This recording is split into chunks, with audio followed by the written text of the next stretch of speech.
मेरे घर में झाड़ू पोछे का काम करती थी सुगनी। पति की मृत्यु हो गई थी। घर में उसका बेटा था, उम्र यही कोई 15 साल। बेहद गरीबी में बड़ी मुश्किल से वह अपना और अपने बेटे का पेट पालती थी। इसी बीच मेरे पति का स्थानांतरण दक्षिण में केरल के तिरुअनंतपुरम में हो गया। मैं भी अपने पति के साथ वहीं चली गई। 10 साल बाद जब मेरे पति रिटायर हुए तब हम लोग वापस अपने पुराने शहर, पुराने घर में आ गए। पुरानी स्मृतियाँ सजीव हो उठी, उसमें सुगनी की स्मृति भी थी। मैं छत पर चली गई क्योंकि वहां से जिस बस्ती में सुगनी रहती थी उसकी झोपड़ी पूरी तरह से दिखाई पड़ती थी। पर मैं तो आश्चर्यचकित रह गई। वहां पर उसकी झोपड़ी की जगह एक नया 1 मंजिला मकान बना हुआ था और मकान के आंगन में एक चमचमाती हुई मोटरसाइकिल खड़ी थी। मैं अपनी उत्सुकता रोक नहीं पाई और पहुंच गई सुगनी के घर। दरवाजा सुगनी ने ही खोला और मुझे झट पहचान लिया। मेरे चरण स्पर्श करते हुए बोली, अरे मैडम जी आप, इतने सालों बाद। मैंने उसे अपने पति के रिटायरमेंट के बारे में बताया, पर मैं अपनी उत्सुकता पर नियंत्रण न रख सकी और पूछ बैठी सुगनी से उसकी संपन्नता का राज। मैडम जी, ये सारा कमाल तो मेरे यूट्यूबर बेटे राकेश का है, उसने गदगद होते हुए कहा। मैं समझ गई कि यूट्यूबर से उसका मतलब यूट्यूबर है। मैंने उसके बेटे से मिलने की इच्छा जताई। उसने अपने बेटे राकेश को बुलाया। राकेश आया और वह मुझे नमस्कार कहकर मेरे सामने बैठ गया। पहले तो वह संकोच से ना नुकुर करता रहा, पर अपनी माँ सुगनी के जोर देने पर वह मुझे अपनी कहानी सुनाने लगा। आज से 7 साल पहले अम्मा को टीबी हो गई थी। उनके बीमार होने से उनका काम छूट गया। अब घर में कमाने वाला कोई नहीं। मैं उस समय 12वीं कक्षा में था।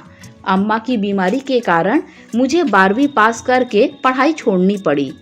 अब मात्र 12वीं पास, जिसको कोई अनुभव नहीं था, उसे कौन नौकरी देता। पड़ोसियों के आगे हाथ जोड़कर गिड़गिड़ाकर विनती करने से उन्होंने मुझे एक सेठ के किराने की दुकान पर नौकरी लगा दी। वहां पर मुझे महीने में सिर्फ 4000 रुपए मिलते। इन 4000 रुपए में मुझे अम्मा का इलाज भी करवाना था, अपना और अम्मा का पेट भी भरना था। मुझे रात रात भर नींद नहीं आती थी। मैं रोता बिलखता छटपटाता। मैं भगवान को कोसता कि उसने मुझे गरीब क्यों बनाया। ऐसा कहते हुए उसकी आंखों में से आंसू बहने लगे। उसकी दर्द भरी दास्तां सुनकर मेरी आंखें भी नम हो गईं।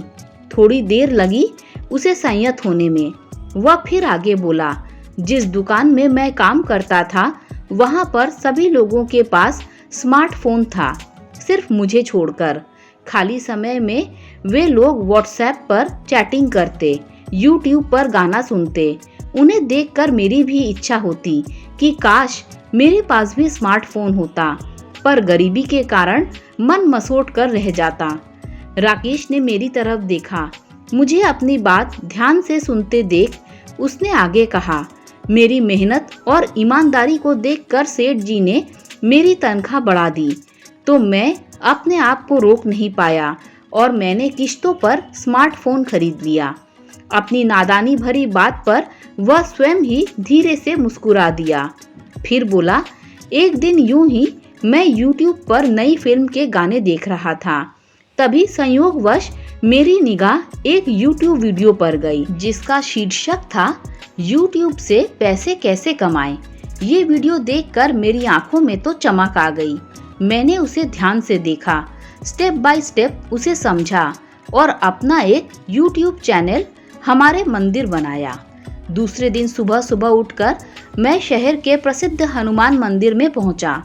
वहां हनुमान जी की भव्य मूर्ति, मंदिर के इतिहास के बारे में पुजारी जी के साक्षात्कार का मैंने अपनी स्मार्टफोन से वीडियो बनाया और इस वीडियो को मैंने अपने YouTube चैनल पर हमारे मंदिर में अपलोड कर दिया।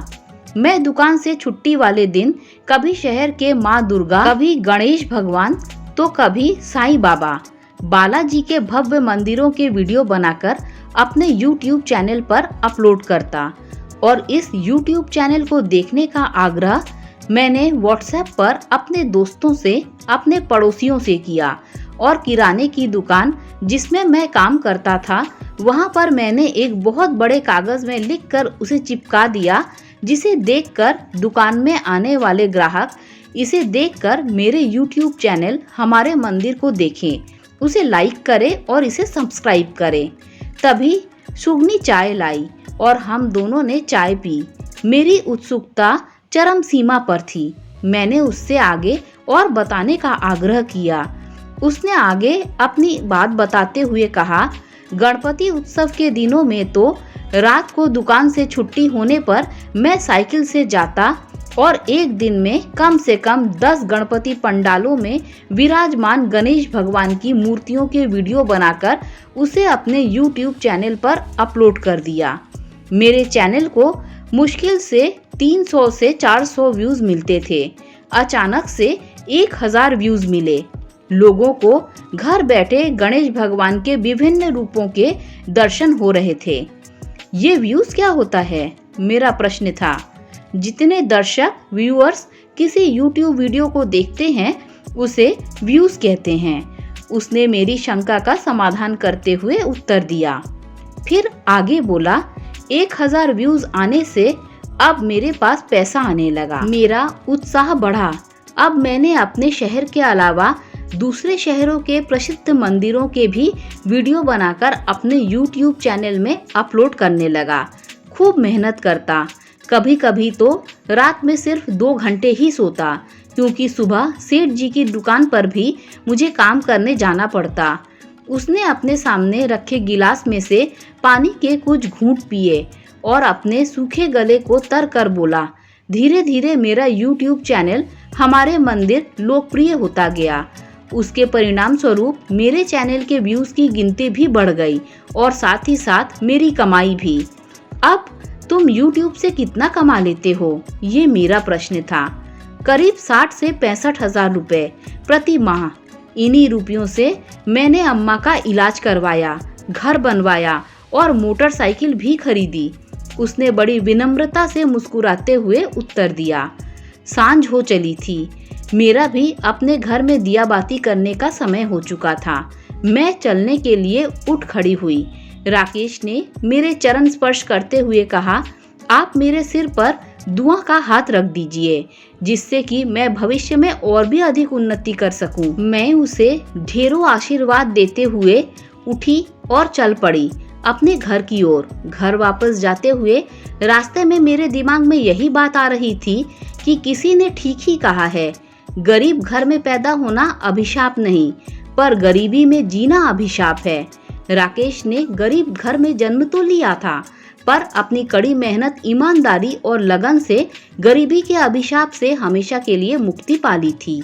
दोस्तों, अगर आपको ये मोटिवेशनल वीडियो अच्छी लगी हो तो लाइक, शेयर, सब्सक्राइब कीजिए। Thanks for watching this video.